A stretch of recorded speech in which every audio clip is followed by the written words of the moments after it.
All right, so we're starting off with section 1.3, polynomials and factoring. All right, so number one, we're going to subtract. So what we're going to do is just rewrite the first polynomial as is.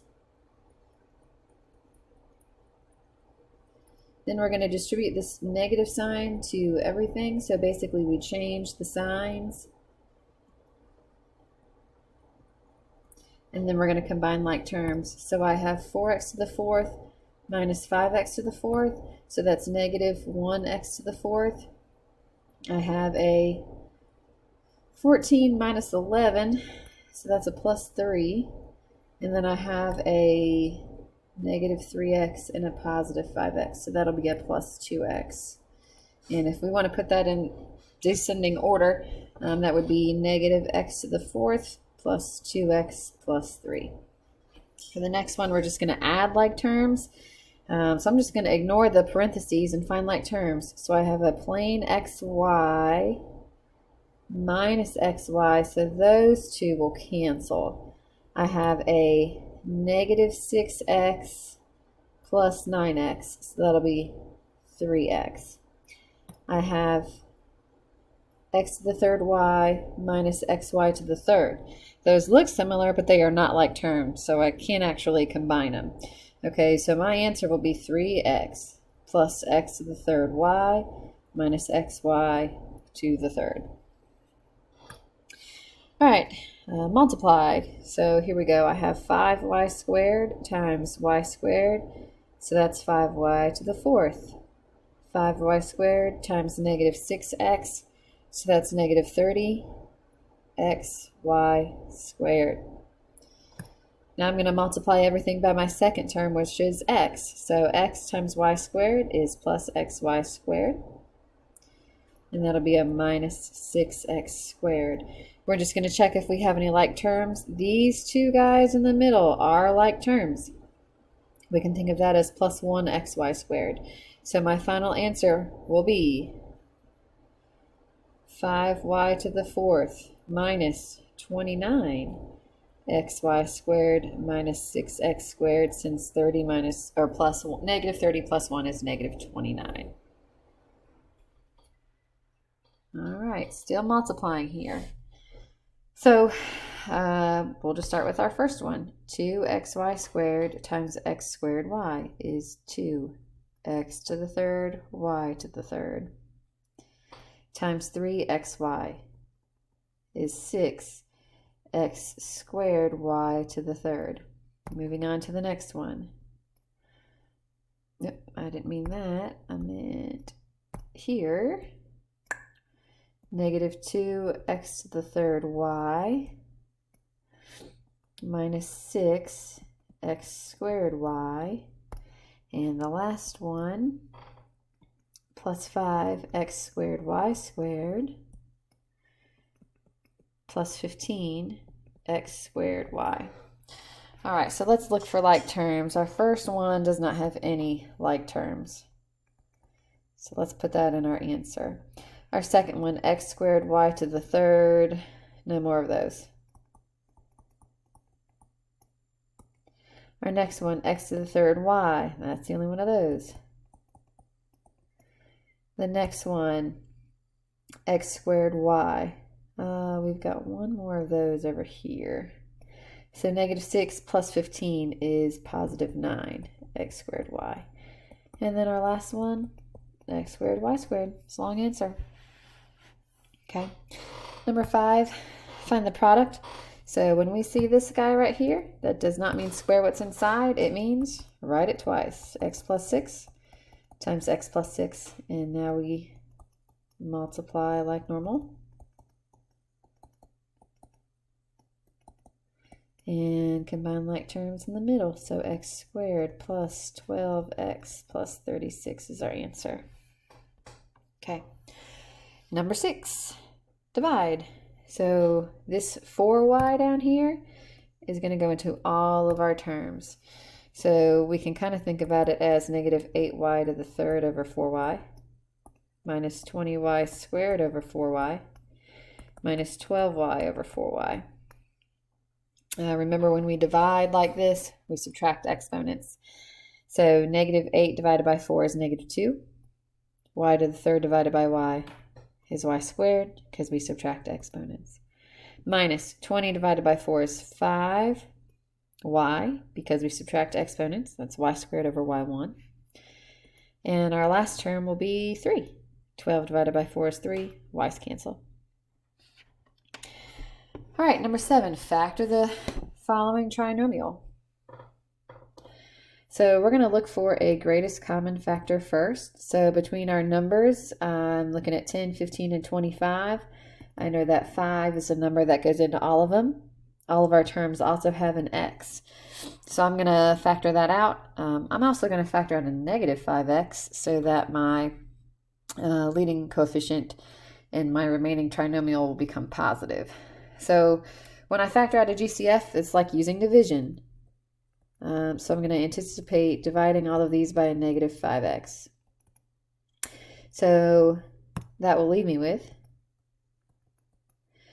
let's see, 2y squared plus 3y minus 5. Okay, so we're going to change all the signs when we factor out that negative. Also, don't forget we need that negative 5x in the leading coefficient. Now I'm just going to take a second and check and see if I can continue factoring this 2y squared plus 3y minus 5. So using the slide, divide, swing method, I'm going to take that negative 2, multiply by negative 5, and give me negative 10 here. I'm just going to work that one out over here. Now I need to decide, are there any factors of negative 10 that add up to positive 3?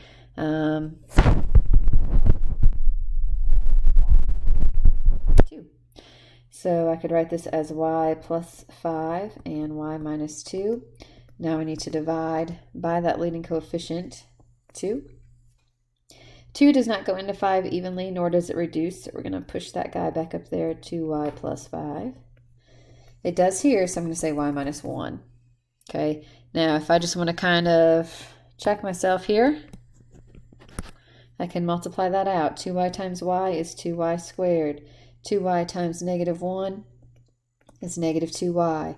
5 times y is plus 5y, and 5 times negative 1 is a minus 5. So does this equal what I need?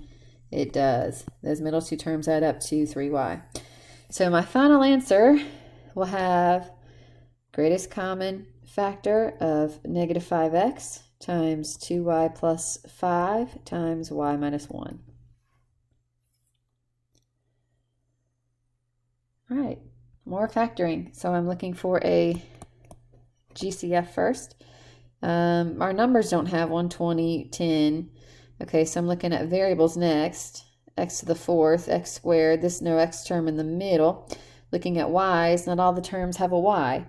So can this be factored? No, not factorable. All right, for the next one, I see a minus sign, so I'm kind of thinking about difference of squares. I see exponents that are all even, so those are all squares, so I'm just going to check my numbers. Is 225 a perfect square? So can I take the square root of 225? And the answer is yes. 15 squared is 225. Whoops. What about 361?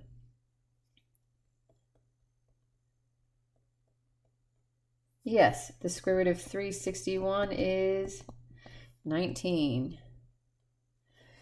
So this will be the difference of squares. So I really need to now think about the square root of 225, y to the fourth, z to the sixth. The square root of 361x squared is 19x. So I'm going to take these two things and I'm going to add and subtract them. So that'll be 15y squared z to the third plus 19x, and then 15y squared z to the third minus 19x. And that's my answer. I should have written it on the answer line. For the next one, I see a plus sign and I see exponents that are multiples of 3, so I'm thinking the sum of cubes. And I want to remember SOAP, same, opposite, always positive, when it comes to my signs. I need to find the cube roots of 64x to the third and 729 y to the sixth. All right, so the cube root of 64x to the third, oops, I forgot my little cubes there, is 4x, and the cube root of 729 y to the sixth is 9 y squared. So now this is going to represent my a in my little formula, and this is going to represent my b in my little formula of a squared, ab squared. And SOAP helps me remember I want to use the same sign as my problem, the opposite sign as my problem, and then the last term is always positive. So I'm going to fill those in. So a plus b, a squared, so I'm going to square the 4 and the x. So this first term will become 16x squared, minus a times b, so I need to multiply them together. So 4 times 9 is 36, and then I'll have xy squared. B squared, so I'm squaring 9, 81, and I'm squaring y squared, y to the fourth. Okay, so there's my answer.